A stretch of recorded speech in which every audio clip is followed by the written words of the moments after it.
Welcome back to Pulse Studios, home of 94.7 The Pulse Community Radio and Pulse Television. This show is produced by Diversitat students and volunteers. So if you'd like to be part of our show as a volunteer, or if you're interested in one of our media courses, check out 947thepulse.com to find out more. The Apollo Bay Seafood Festival celebrated another year, and Liz was there to find out all about it.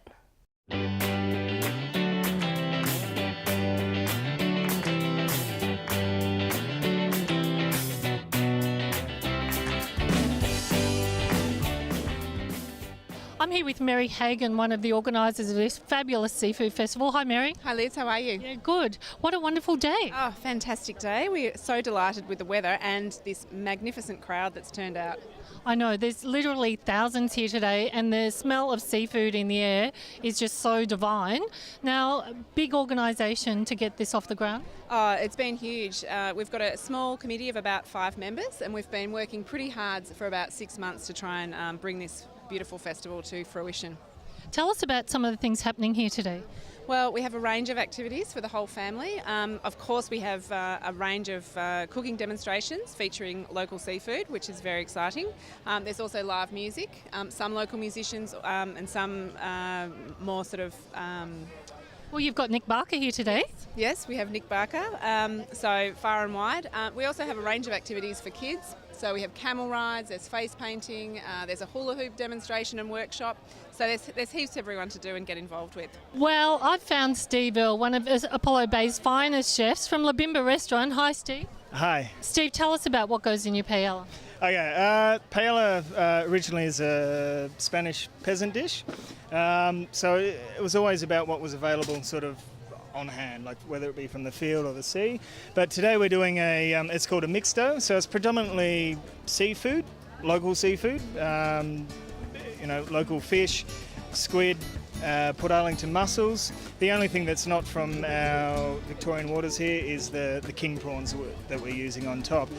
We've got some Istrian chorizo, onions, garlic, saffron, paprika, some calispera rice, and of course I'm drooling. and of course the fish stock, which has already been made up. That's the key. It's bubbling away in front of us here. I think Lisa and I are going to have to try some today. Tell us about La Bimba. Now, you've been there for quite a few years. That's a beautiful restaurant upstairs here in Apollo Bay. Yep, look, we've been there for 7 years. We've just recently undergone refurbishment. Look, I suppose we're the focus is on local produce. I think the Otways is a region that's sort of just finding its feet as far as food and producers goes. So we sort of alter our cuisine according to what's in season and what we can get locally. Quite a bit of it from we grow ourselves, like our beef, lamb.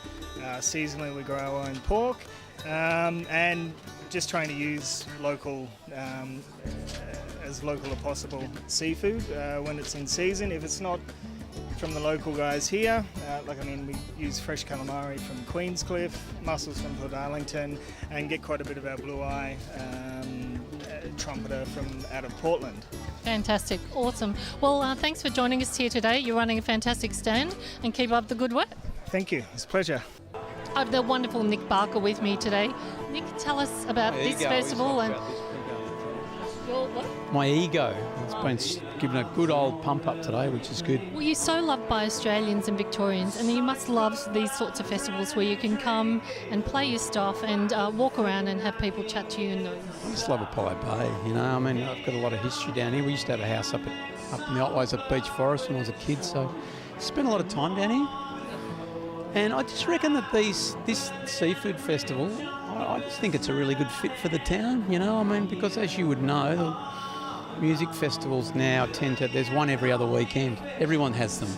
Whereas this that incorporates food and it incorporates music, I mean, I just reckon I can really see this as being the way forward for a town like Apollo Bay, you know. I totally agree with you that I think the music festival's seen that there's so much competition now. Well, every town thinks that they can put one on, and you know yourself that it's not that easy, you know. I mean, it's an expensive business, and if you want to getting big headline acts and stuff, I mean, they can really put you under, you know, if it doesn't work. So doing something like this is just, you know, it's combining the best parts of Apollo Bay plus the music, so let's hope it kicks on. So Nick, have you had something to eat here today, a bit of seafood? No, but I can smell those scallop pies, you know. Fantastic. Yeah. So I'm going to try and suck down a couple of those and have a quick surf before I have to go back to Melbourne. So Nice. Well, thanks for joining us. thank you.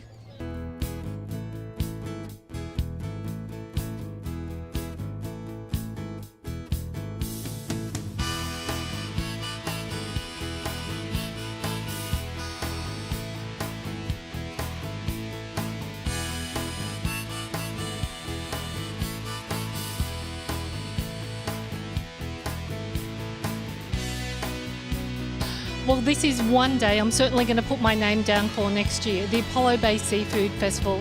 Had an absolute amazing time here today. I've tasted the best seafood on offer, all fresh from the ocean. And if they ask me to do it again next year, my answer will be a big yes. This is Liz from Apollo Bay for Pulse TV.